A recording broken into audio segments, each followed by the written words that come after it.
really pleased to be hosting this. This is our 5th installation of the Future Economy series. And today we're going to focus on transportation. And I'll just do that. So yeah, welcome.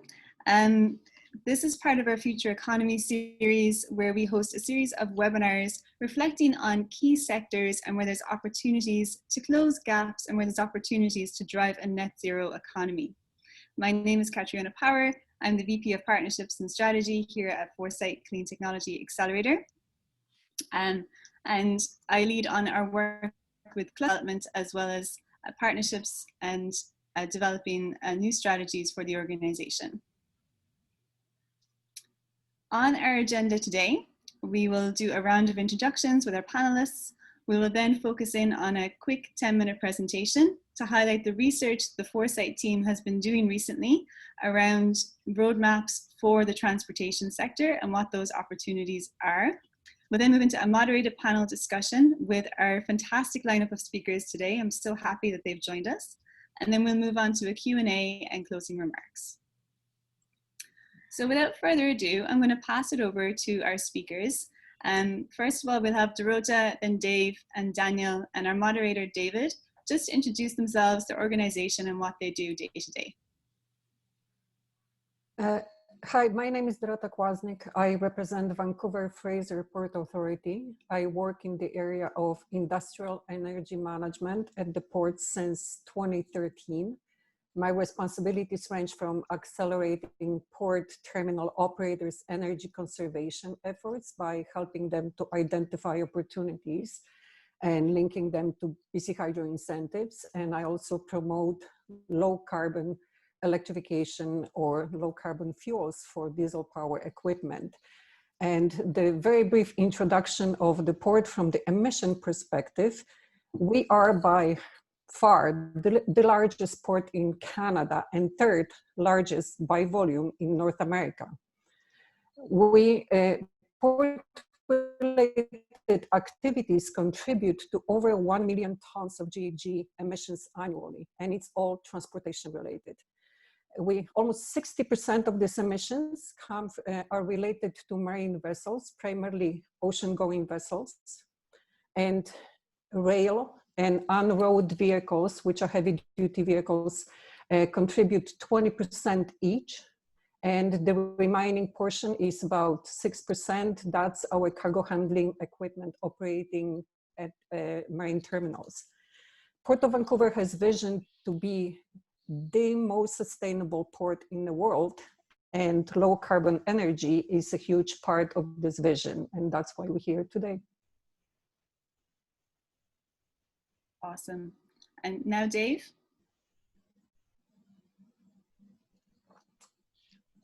We've just lost Dave. Yeah. Okay, let's pass to Daniel. Hi, I'm Daniel Breton. I'm the President and CEO of Electric Mobility Canada. EMC is an association which is one of the oldest in the world regarding electromobility. It's been active since 2006. I've been working in electromobility for about 20 years. I was the first elected official responsible for a governmental electrification of transport strategy back in 2013, first one in Canada. I wrote many books on the subject. While in the very beginning, this was a very, how shall I put it, exotic subject because very few people knew or were interested in electromobility.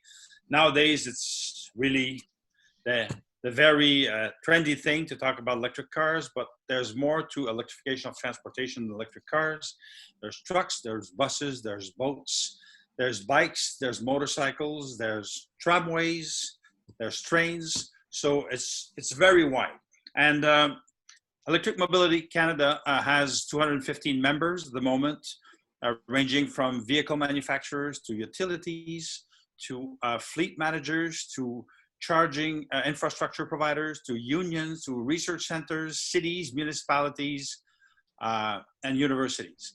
So what that means is that we cover the whole spectrum of electromobility from A to Z.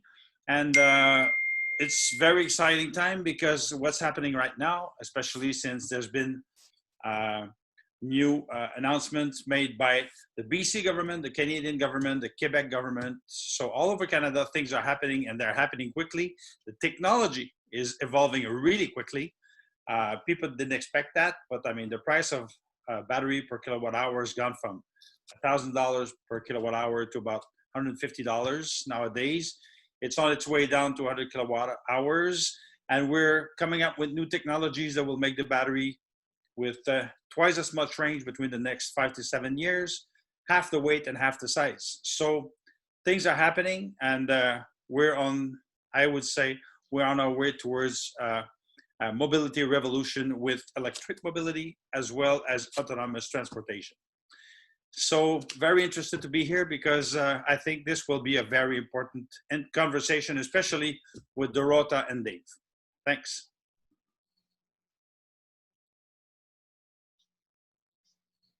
Thank you, Danielle. And now, David, would you like to introduce yourself? Sure, and my apologies for that. A bit of an unstable connection, it appears. Dave Earle with the BC Trucking Association. Our association represents the vast majority of the for-hire fleet in British Columbia. We also have private fleet members, and the difference there is exactly what it sounds like. The for-hire, anybody can hire them. The private fleet, they move their own stuff is the technical term. Tens of thousands of vehicles fall within our membership, and these are vehicles that are heavy. They're the 11,794 kilograms, 25,000 pounds and above. These are the big vehicles you see moving on the roadways around your communities. Our members range from the single owner operator all the way up to companies that have thousands of vehicles moving across the continent. Our members do everything from short haul, we call it P&D, pickup and delivery in local areas, all the way to long haul moves right across the continent and everything in between. So we have a very broad and diverse membership, a very broad and diverse industry. In terms of where we're at, our membership is heavily engaged and extremely interested in pursuing new technologies and new opportunities. We're at, to echo Danielle's thoughts, we're at a really interesting inflection point of opportunity and what that looks like. And we're working with our members to identify what those opportunities are, working with regulators and equipment manufacturers to discuss where those opportunities are, and just as importantly, where they're not. So looking forward to the conversation today. Great, thank you. And now David Sanguinetti. So David Sanguinetti, I'm one of the technical folks at Foresight.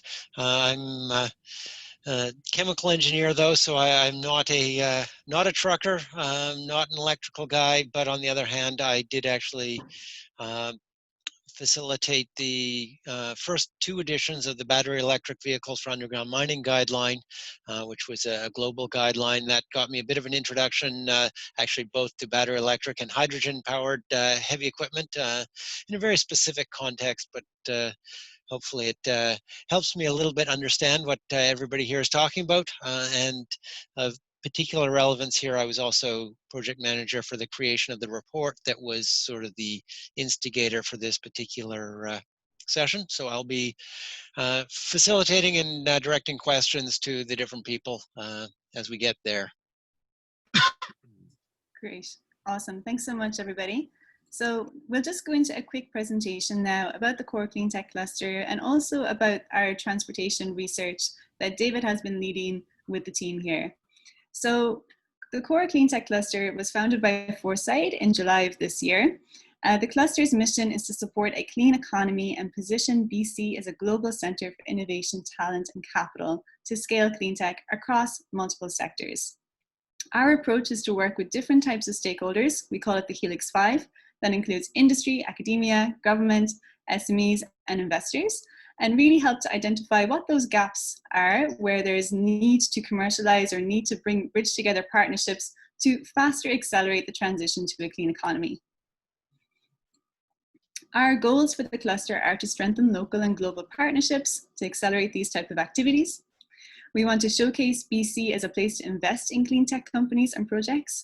We are a known powerhouse in this area. We want to facilitate and engage stakeholders for impactful collaborative clean tech projects in BC, as I'm sure the panelists will be discussing today. We want to foster talent and skills for clean tech commercialization and scaling up. And we want to promote opportunities and programs to increase international exports. It's a huge market out there. It's actually a $2.5 trillion market for clean technologies. The sectors that we focus on as part of the core clean tech cluster are built environment, energy, natural resources, including mining and forestry, transportation, agriculture and food, and water. These all sound broad, but there's lots of common technologies that can be applied across sectors. So as part of our work with the core clean tech cluster, we have been conducting a landscape review of roadmaps for each of these sectors. This is important as we look to identify the gaps that exist and where more collaboration can happen to ensure that we are meeting Clean BC goals, we're meeting GHG reduction targets or water recovery or whatever that may be in terms of sustainability. And so what we have identified in the research is a snapshot of roadmaps and approaches for the transportation sector in BC that relate to meeting climate targets for 2030 and 2050. You can actually download the research report on our core clean tech cluster website, and the link is just there in the slide. So the advantages for the transportation sector in BC are numerous. We do have progressive legislation in the form of the low carbon fuel standard, and we have incentive programs, for consumers to be able to support adoption of EVs. We also know that Vancouver is the largest shipping port in Canada and has strong ambitions to be low carbon. We know that we have a hydrogen and fuel sector, a strong hydrogen and fuel sector here in the province as a result of targeted investment in the 80s and 90s. And as a result, we have a spin out of numerous technologies who work on different components and systems for either transportation and the energy sector. And we also have a high adoption rate of EVs. And why is all this important? Well, in the context of climate change, we know that transportation accounts for about 38% of carbon emissions from BC. And when we look at the Clean BC goals, which is the province's plan to reduce emissions and also support a thriving economy, we see that by 2030, 30% of all sales of new light-duty cars and trucks will be zero emission and rising to 100% by 2040. This is incredibly ambitious. And we need to rally around as a group and to collaborate across different industry folks and sectors and SMEs to really figure out how we're going to meet this gap. So we've found that there's a number of plans out there that exist. These are not necessarily roadmaps, but they do indicate that there is different plans out there for different types of transportation modes, whether that's light duty vehicles, whether it's trucks, buses, rails, ferries, etc. You can see here on the left-hand column that there's the Clean BC plan, which includes light duty and trucks. There's City of Vancouver, and their Transportation 2040 plan includes light duty vehicles, trucks, buses, and you can see all this in the report. And what's interesting is that it covers a lot, but doesn't necessarily cover aviation. And we're seeing less things that are covering, ferries and ocean shipping and things like that, and also rail. But there is a lot of work that's being done that we'll talk about today. What we also observed is the technologies that are under consideration as zero emission technologies by different sector groups. So we know that battery electric is quite a common option. That includes for light duty. And the orange indicates that arrows indicate that these are in pilot by trucks, by buses, rail and ferries. And for trolley electric, we see that's quite common for the bus industry, not necessarily trucks or rail, but it is being piloted currently. We see that there is a hydrogen If I can jump in on that, Catriona, piloted or in use elsewhere, just not in use in BC. Okay, thank you, David. So yes. And so for hydrogen fuel cell electric vehicles, we see that we're seeing more hydrogen ZEVs being available in BC and Canada. And then for others, they're either piloted elsewhere or they're actually just in the R&D phase, such as for ferries. On the synthetic liquid fuels, we find that they are very much in R&D, very early piloting stage for ferries, ocean shipping, and also the aviation industry, both short and long haul air. In terms of LNG and CNG, we see that energy source is available for light duty trucks, buses, ferries, and it's being piloted for ocean shipping. And for gas, we see the same as well. And so this is just a snapshot of the technologies we found that are under consideration by various different transportation modes. So in our research for BC particularly, we found that long-haul trucking is a critical sector for which there isn't a proven path for sustainability yet. We also know that EV sales in BC, particularly passenger and light-duty sales, are the highest per capita in North America and ahead of our targets, which is a really good news story. We found that the main research focus for the shipping sector is primarily LNG, CNG, and sustainable fuels, that's synthetic fuels as well. We know that we have a number of mature companies operating in hydrogen fuel cells, electrification, and batteries in BC, and they're working in BC, but also as an export market as well. And we also know that there's uncertainties about the long-term balance between electrification and alternate fuels such as hydrogen. And this will come about as a result of our energy transition and what those decisions will be in time to come. So in terms of our recommendations as part of this report, we found that what we really need is a high-level provincial-led decision tree for the energy sector, and that will then work alongside the transportation sector, and that's really important. We also found that it would be really important to have a transportation strategy and a defined roadmap that shows how the transportation sector will decarbonize in step with changes to our energy pathway and coinciding infrastructure. These roadmaps can be quite detailed, but what's really great about them is that industry, SMEs, academia, investors, and government can all come together around the same roadmap, identify the gaps together and what the opportunities are, and pursue them in tandem, and therefore having the most impact and having the best investment strategy as well in terms of good value. We notice that there is a lot of the options available, and whether that's hydrogen or whether that's synthetic fuels or even battery electric vehicles, are still quite expensive. If we're to encourage adoption, funding and financing mechanisms are necessary to encourage innovation and adoption, for example, of clean long-haul trucks or other types of vehicles as well. We recommend for focused research on finding cost-effective synthetic fuels, leveraging our existing BC expertise. And our final recommendation, but is also quite important, is to introduce or highlight the importance of a fee-based system as a way to further accelerate zero-emission vehicle adoption. And so that's the culmination of our recommendations in this report. As I said earlier, the report is available online, and you're more than welcome to download it and share your questions and thoughts. Now we will pass over for a panel discussion, and David's going to lead that now. Thank you. Okay, thank you, Catriona. Actually, if you could flip back to the previous slide with those recommendations, because the first question I have for the panelists is how well do those recommendations and observations, for that matter, resonate with you? And so if we can run through, oh gosh, if I'm going to go in alphabetical order, then I have to go to the second letter or third letter. So we'll stick with alphabetical nevertheless, and say Danielle first. How do those recommendations resonate with you?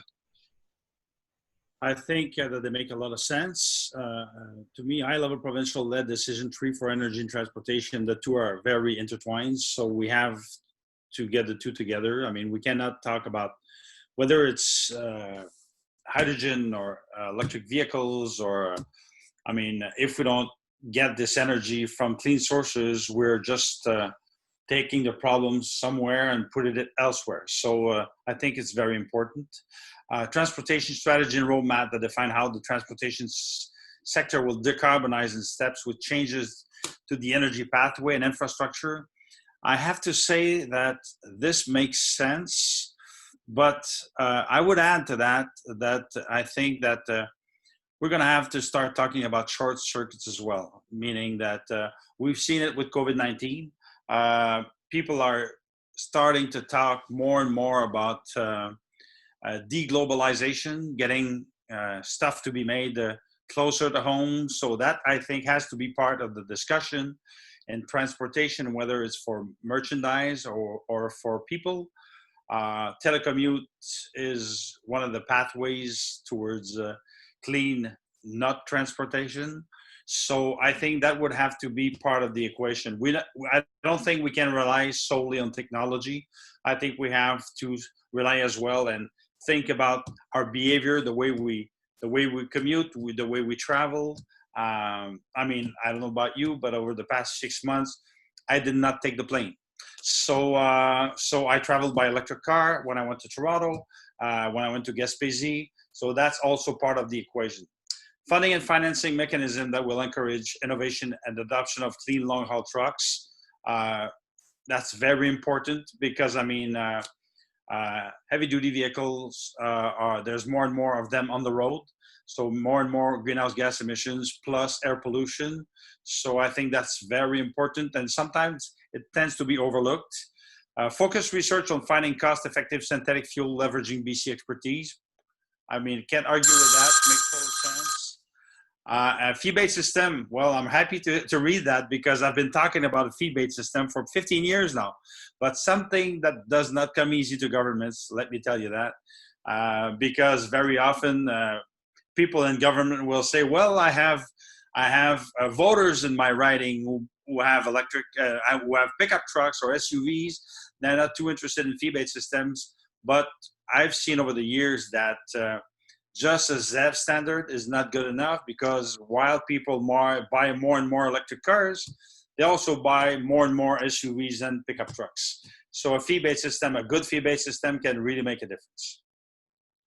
Excellent, thank you. There's a question coming in about a fee-based system here. I'd actually like to get back to that later, but first let's give everybody else a chance to give their general feedback. So next alphabetically would be Dave. Alrighty, yeah, thank you. And I mean, echoing a lot of what Danielle had to say, the high-level, provincial-led decision tree for energy and transportation, and linking that to a roadmap and defining what we're trying to get to is, I mean, those are two processes, two concepts I think we certainly can get in line with.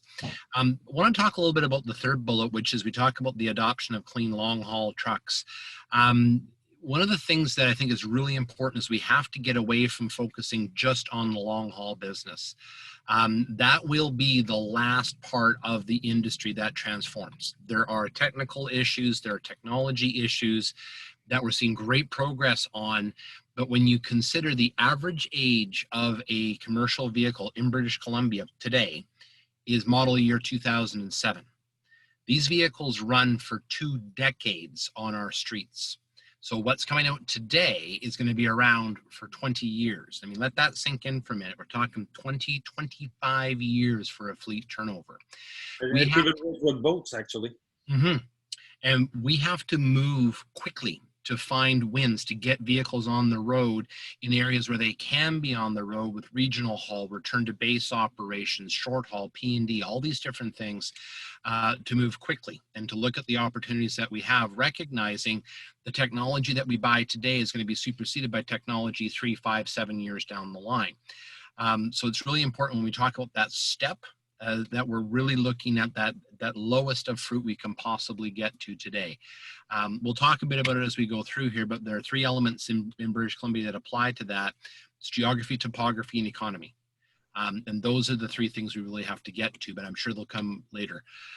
Again, the other elements, fee-based systems, focused research, all iterative and all concepts that make sense, delivering on those is always the difficulty. So with that, it's something that certainly aligns with our members' interests. Excellent, thank you. And Dorota, who would have thought with a D name you'd be last in the alphabet? But anyway. Right? all these. So I totally agree with Dave and Daniel so far. And I just wanted to emphasize what Dave just said. Let's try to not focus on the long haul trucking. Everybody needs to realize that when it comes to Vancouver, we have over 1,600 Class 8 trucks licensed to operate with Port of Vancouver. These are the trucks that average about 300, 320 kilometers per day. And this, some of them low less, some of them more. And this is the perfect sector for, from the technical perspective, it's a perfect sector for, let's say, battery electric trucks. So that's one highlight, but I still need to say that one statement that I've heard, and it was an eye-opener for me. This is a very, very low margin sector. I'm talking about drayage tracking, okay, and that's container tracking. And these guys usually buy used highway trucks, which are just 5 years old, but they have a lot of kilometers on them, and they buy them for about $50,000. I'm talking about diesel. And the new battery electric vehicles cost $500,000. You have to bridge the gap between 50,000 and $500,000, not necessarily a new diesel truck and new battery electric. And when we start talking about hydrogen fuel cell, we go to 900s when it comes to a vehicle that's powered with hydrogen fuel cells. So that's trucking industry, but there is huge potential for battery electric in drayage tracking, especially in our port. Then let's go to boats. So ocean-going vessels, completely agree. There is not much potential for electrification. Electrification is for short haul. Short haul, we're talking about ferries, like BC Ferries are doing fantastic job. First, utilizing already LNG. Second, preparing for electrification of their fleet. Kudos to BC Ferries. The technology is here in BC, and they just need time and money to implement that. When it comes to ocean-going vessels, we have limited opportunities. So the only thing available from the clean fuel perspective right now is LNG that allows the vessels to reduce GHG emissions by about approximately 20%. And talking about BC potential, we have one of the lowest carbon LNG in the world. So this is a big potential for this province to provide LNG as bunker, which is marine for fuel. And Port of Vancouver is trying to accelerate development of LNG as bunker for ocean-going vessels. We expect some of those vessels start calling Port of Vancouver around 2025. So that's LNG, and then there is potential for renewable diesel and synthetic fuels for ocean-going vessels. So there is a huge market for synthetic and renewable fuels when it comes to marine vessels. And I would like to emphasize that if we want to be serious about it in BC, let's make sure that we target those vehicles which cannot be easily electrified. And I'm talking about boats right now, I'm talking about large vessels and so on. Instead of providing renewable fuels, liquid fuels to just anybody. Let's make sure, because there won't be that many of them. We don't have a huge source of those fuels. So let's make sure that we target appropriate sectors. And then the only other thing that I would like to mention, because there's a lot of people interested in hydrogen, we are trying to organize the pilot where we want our drayage trackers to pilot different low carbon emission trucks. And that includes CNG, battery electric, and we wanted to try some hydrogen fuel cells. We were struggling to get funding for those demonstrations, but we still will try to pilot some of those.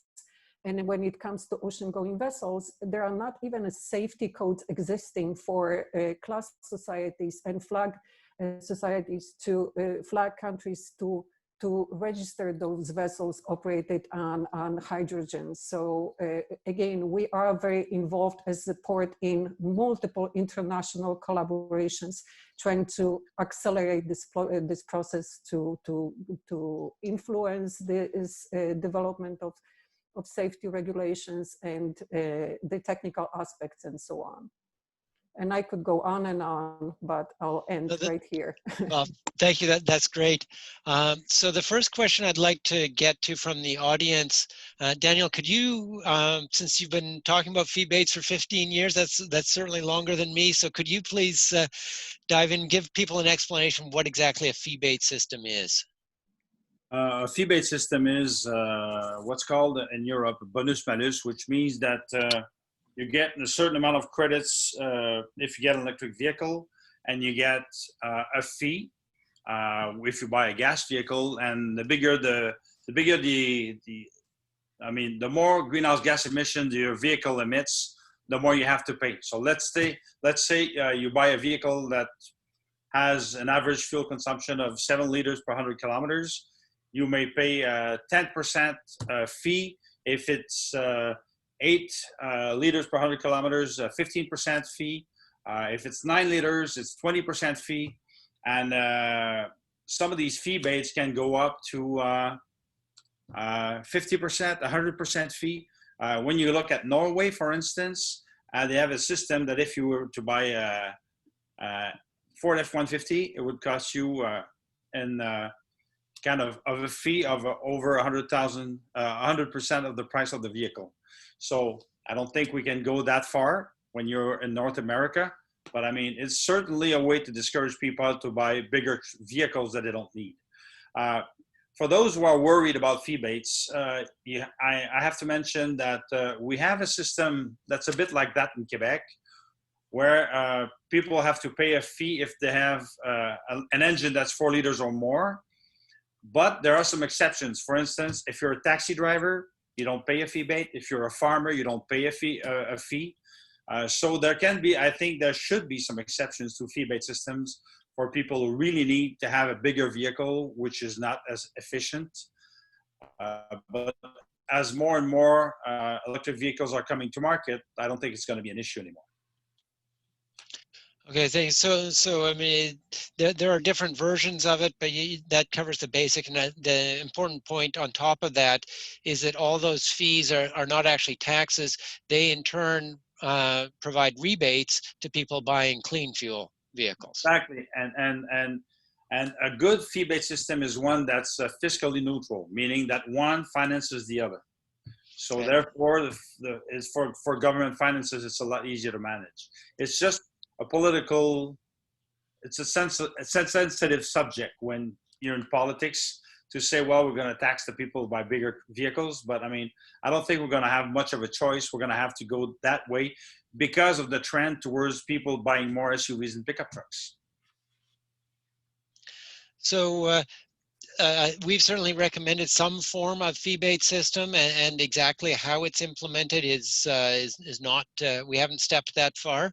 But I'd throw it out. I mean, this is passenger vehicles that we're talking about, so not professionally what you and Dave and Dorota are dealing with, but you all, you know, we all drive passenger vehicles one way or another. Dave, you're currently sitting in one in order to be able to do this. Do you have any feedback or thoughts on this? Yeah, it's as Danielle said, this is political will. This is the ability to say, you know, is this a function that we want to do? One of the things that I see people who are engaged in this issue and working in this space that we miss bringing the rest of our society along. And I'll give you an example. Last year I was traveling in northern British Columbia. I was there in the June, so this was not a cold month. It wasn't great, but it wasn't cold. And I was absolutely astounded. I went in, I filled the rental vehicle with gas. I went in to pay and pick up a Coke for my drive back to the airport. And I saw 4 heavy-duty vehicles idling outside that gas station. Now, these are 4 huge 3500 series pickup trucks, 2 of them dualies, idling. When we're talking about all of these things and we're talking about fee baits, we're talking about this change, we have a phenomenal amount of work to do to engage our populations across the country in every area of Canada to help explore what this issue is. We think we're there. I think many of us live in large centers and large communities, and we work in this space.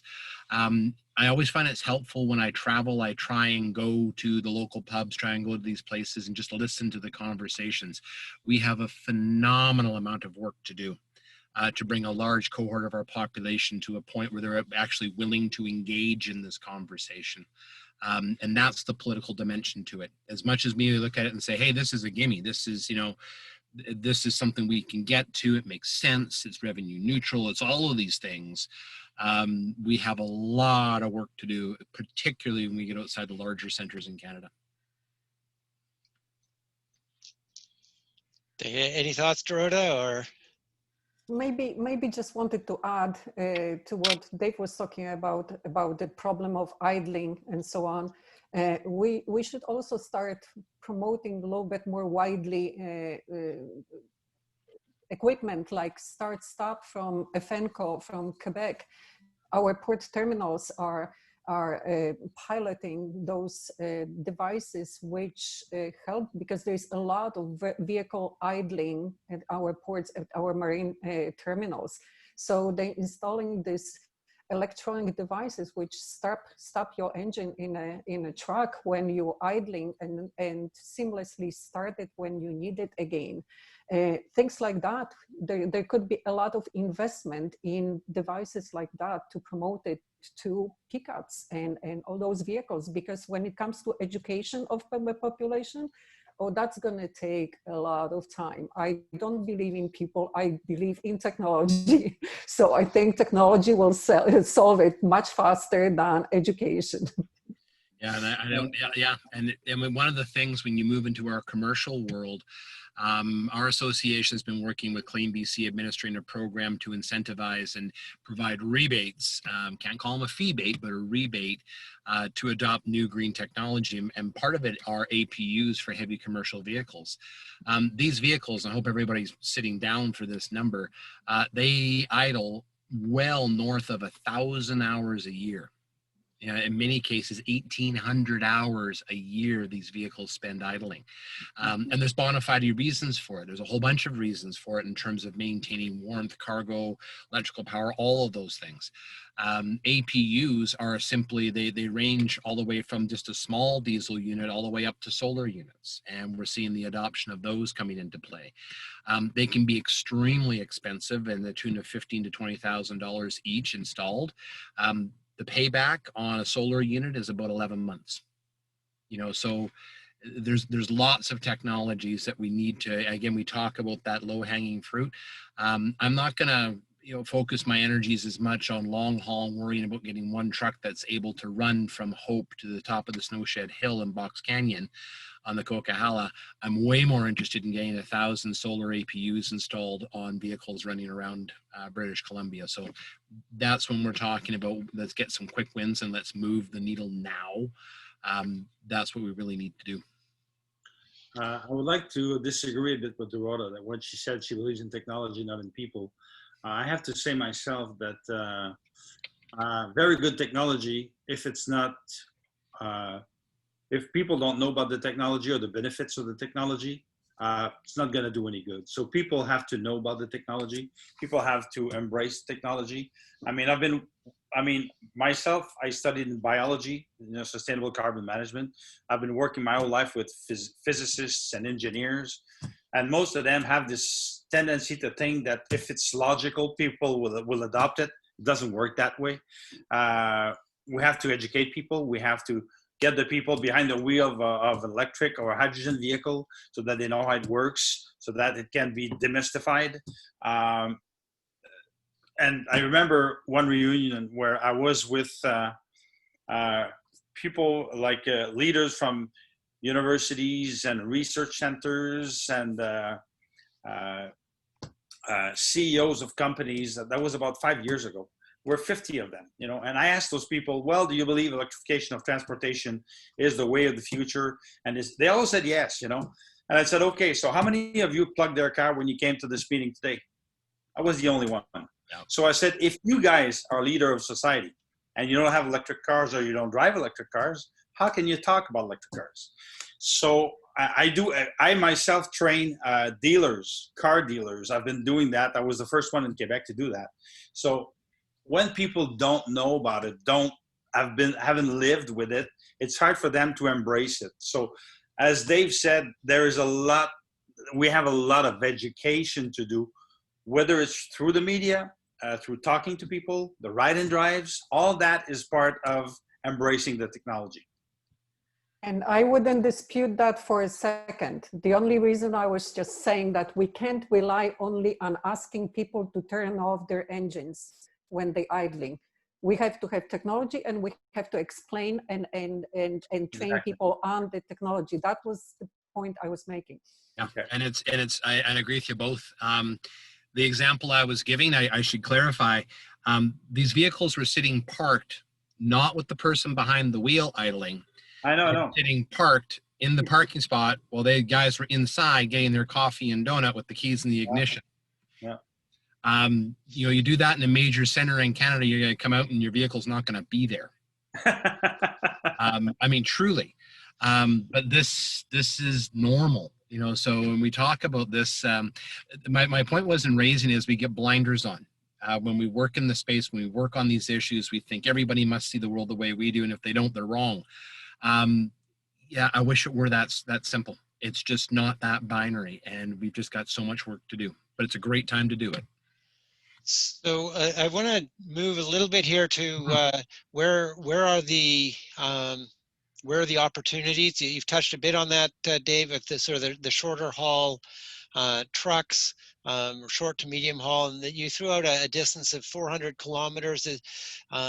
And I think, Dorota, I've heard you mention that as well. So that's the range that you think will work for the heavy, you know, the Class 7, Class 8 trucks. Go ahead, We performed the low carbon drayage study, and we calculated, because every truck that is licensed to operate at Port of Vancouver is equipped with GPS. We know exactly where they drive, how much they drive, how long they drive, and so on. So we calculated that they do about 320 kilometers. 90% of them operate 320 kilometers per day.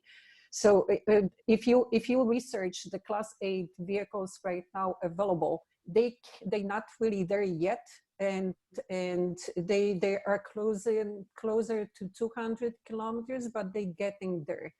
And it's just the amount of batteries that's gonna be installed and so on. So from the technology perspective, we are almost there. The biggest problem right now would be the cost of it. It's that third word I mentioned before, economy. Yeah.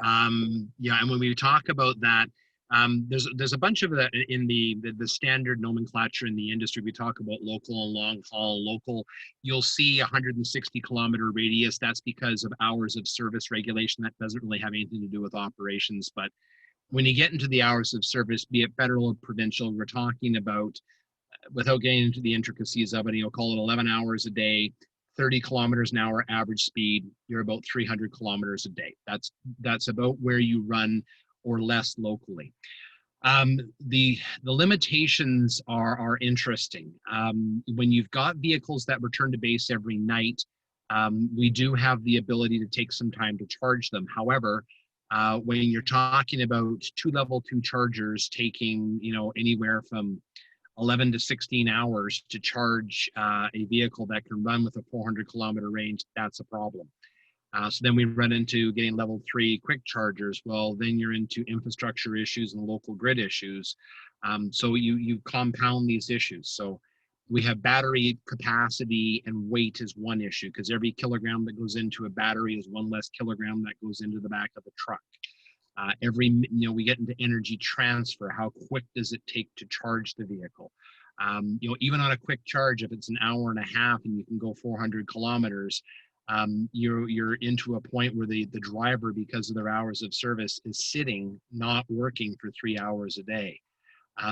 It's just intricacies. Technology will improve. It will improve quickly. I mean, Danielle talked about what's on the cusp. And that's what we look at and say, well, what can we do now? You know, the topography in British Columbia, when you think about electric efficiency, we lose a little bit, and depending on what model you look at in cold weather. Think about the run from Hope, you know, up to the top of the toll plaza. We're talking about almost a full mile in elevation gain. Dead of winter, 20 kilometers an hour with chains on, pulling a 40-ton load up a hill. We're not there yet. You know, when we get to the top of the hill, what do we see? So that's why.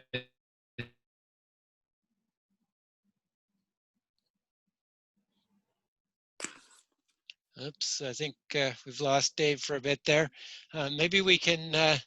I'd like to say something about what he was just saying, because when we're talking about 400-kilometer range, are you there? Are you back there, Dave? Yeah, I'm here. We lost you for a second there. Oh, drop me. Yeah, well, go ahead. You can talk. Oh, sorry. I was just saying the connection, the I-5 corridor between Vancouver and the Fraser Valley going down to the Seattle area. It's again, lots of traffic, lots of routes, static routes. There's a whole bunch of ability for efficiency there. There's lots of opportunities, and and that's why we're so excited to be working, in this space. And everything that we've talked about today, moving there, is so critically important. The drayage world, as Dorota talked about, very hard. It's the economy. When we're talking about an order of magnitude difference in capital expenditure, how do you close that gap? That's one heck of a fee-based, structure. But there are ways, so it's a matter of us finding those ways. And I'll be quiet now. Yeah. So if I could add to that, well, right now we have trucks with 400-kilometer range, and between the next 2 years, we will get heavy-duty trucks with range of up to 800 kilometers. Now they're talking about. I was talking about new battery cells that are coming to market between 25, 27. So this is happening. Regarding what Dave said as related to charging, overnight charging, level 2 chargers. I worked with a company last year where at first they had a standard level 2 charger, 30 amps, didn't do the job, took too long to recharge. So now they're looking at either having 2 level 2 chargers or 25 kilowatt fast charger. Instead of a 50 kilowatt, which is quite expensive actually, 25 kilowatt can do the job, recharge the vehicle in 2 to 3 hours, 4 hours at the most. So overnight is great, and it's less than half of the price of a fast charger, and you don't have as much electricity demand. So these are all things that we have to adjust depending on the reality from one route to the other. And as you were saying, some trucks go back to the depot at the end of the day. Some others are owned by individuals, and they don't have even the place to park the vehicle and charge the vehicle at home. So that's another issue. So all these have to be taken into consideration. But I think that we're growing by leaps and bounds. And regarding buses, because at first we're talking about buses, I don't know if you know about this, but electric buses is a very, very fast growing market. Right now, there's more than 500,000 electric buses in China, while there's less than 100 in Canada. So they had the political will, they went with it, they grew a market. In Canada, we're lagging behind, but we have companies like New Flyer in Manitoba, we have Nova Bus in Quebec and Lion that are making electric buses, electric school buses. So this is now new technology. One thing that I find that's very important is, and I've been talking about this yesterday when we had our previous call, is the fact that we want to lower our greenhouse gas emissions. We want to lower our dependence on fossil fuel. But while we are lowering our greenhouse gas emissions, we want to create jobs as well. So us at EMC are talking about the fact that it's very important to create jobs in Canada while we are reducing our greenhouse gas emissions through jobs, whether it's in infrastructure, whether it's job in electricity production, hydrogen production, vehicle manufacturing, whether it's trucks, buses, or cars. I think this is going to be a very important issue for the months and years to come, because I'm sure you're all aware of this, but the auto industry manufacturing in Canada has gone down year after year after year for the past 12 years. So if we want to stop, if we don't want to end up 10 years from now just importing technology, importing batteries, importing hydrogen fuel cells, importing vehicles, we have to have a plan. And the Canadian government, EMC, and others are thinking and working on a plan so that we can create jobs, get people quality jobs while we are doing the energy and transportation transition. And I think that's a very important topic. Excellent, thank you. So we're running short on time. If we can really quickly get a couple more questions in. Dave, there's one question here, just how can we get information on possible collaborations with the BC trucking industry? So without diving too much, how could somebody get in touch with you if they wanted to possibly do some sort of clean fuel collaborations with the BC trucking industry? You betcha. My email is Dave, E-D-A-V-E-E, at bctrucking.com, or by all means, reach out to Foresight. They've got my contact info. Love to hear from you. We have a lot going on, and I'm sure there's a role we can find a way to figure out what we can do together. Cool, thank you. And then another one specifically for you, Dorota, if you can just spend a minute or two talking about how you determine which technologies to use. What's your sort of methodology on figuring out battery electric, hydrogen, what sort of infrastructure? This is coming from the Canadian Urban Transit Research and Innovation Consortium. We try to go with the lowest hanging fruit first. And we try to, and it really depends on location. We work very closely with BC Hydro. We develop a roadmap to port electrification. So we identified opportunities for next 10 years or so, and we're working to make sure that there is grid available, that there is power available to the locations that we anticipate are going to be electrified, and we're trying to predict the demand increase and so on, and develop rates and so on. So that would be one avenue. Second, when we're talking about tracking or we're talking about cargo handling equipment, we usually look at the manufacturers that already manufacture their equipment that they're using right now. It's familiar. So the diesel power equipment is familiar, and if the same manufacturer provides right now the electric option, that would be our preference because the drivers would already know the technology. So that would be second. Third, really depends on the sector. We have also very close cooperation with Fortis, and that's why we look at use of natural gas for the technologies that cannot be served differently. So from the ocean-going vessels and bunkering, we are concentrating on providing LNG as bunker because it's so readily available, and we know it's the lowest carbon liquefied natural gas available anywhere. So that could help BC as BC economy and would clean that sector. So I think those would be the steps we would make to accelerate certain adoption. Excellent, thank you. So we're just about out of time. If I could get one or two sentences from each of you, looking at CORE as a sort of a clean tech cluster, how do you think, what can we do to help move the needle and move things forward? Maybe going in reverse alphabetical order, so starting with Dorota. If you guys could influence creating, because funding will be the biggest challenge here. Technology will get there. I have whole faith in technology, but when it comes to funding, there's got to be something sector specific. There's got to be something really for heavy duty equipment. There's got to be something even specifically for ports and transportation related to ports all over Canada. That's how we funded shore power for vessels. And if we had this type of funding available for drayage tracking, for example, or cargo handling equipment that we could tap into, we could accelerate a lot of these options. Thank you. And then next would be Dave. Sure, I'd echo those comments, and I'd add to it saying that what you could do is help drive customer demand. We are working with a customer who is willing to pay, and they're willing to pay more to move their product because they want to move it in a sustainable manner. That's a customer, a pile of one. We have tens of thousands of firms that use our member services every day. One, and I'm not kidding, one cares.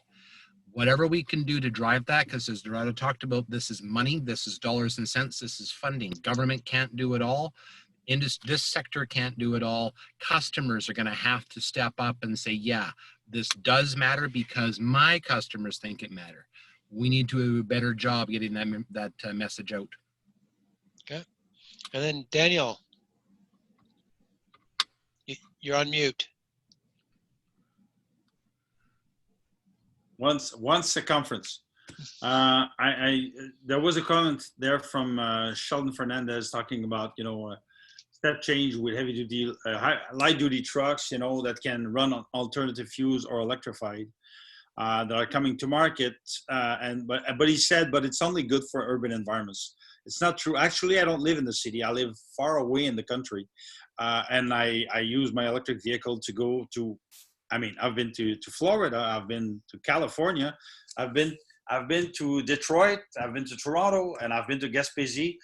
Now, actually, this year I was supposed to go to Vancouver, but I couldn't because of COVID. So I will go very soon. So what I'm saying is that the technology is there, the infrastructures are getting there, and actually very much so. So I think that, as Dave said, because he said there was only one customer interested in getting greener way of transporting the merchandise. Well, since in BC, about 10% of people have bought electric vehicles last year, it means that there's a lot more than one. So what that may mean is that maybe the Trucker Association have to educate the customers on the point or the interest of getting their deliveries made by cleaner trucks. Yep. Just for the 10 seconds there, we've been educating and we've been shaming. One of my colleagues spoke at the Canadian Shippers Conference, and we pulled out their corporate social responsibility statements from all of these shippers, put them up on the screen, say, do you see yourself up here? When's the last time any of you considered the GHG emissions of your transportation and supply chain in this context? And you could hear crickets in the room. I believe starting. Great. Excellent. So thank you, all three of you. It's been a great conversation. I really appreciate it. And I'll pass it to Catriona to finish up. Awesome. Thank you so much to each of you. Really interesting insights, and thanks to everyone who joined us today for your questions and comments. Really thoughtful. So if you're interested in learning more about the core Cleantech cluster strategy, please go to our website. We also have a series of reports where we've done this landscape review for each of the sectors. We have a new webinar coming up on forestry on next week on September 16th, where again, similar, we'll have an invited group of excellent panelists to discuss recommendations on how we can close the gap to drive a net zero economy. Thanks so much. And if you have any questions, please do contact us. We're happy to answer. Okay, thank you everybody. Bye. Thank you. Bye-bye.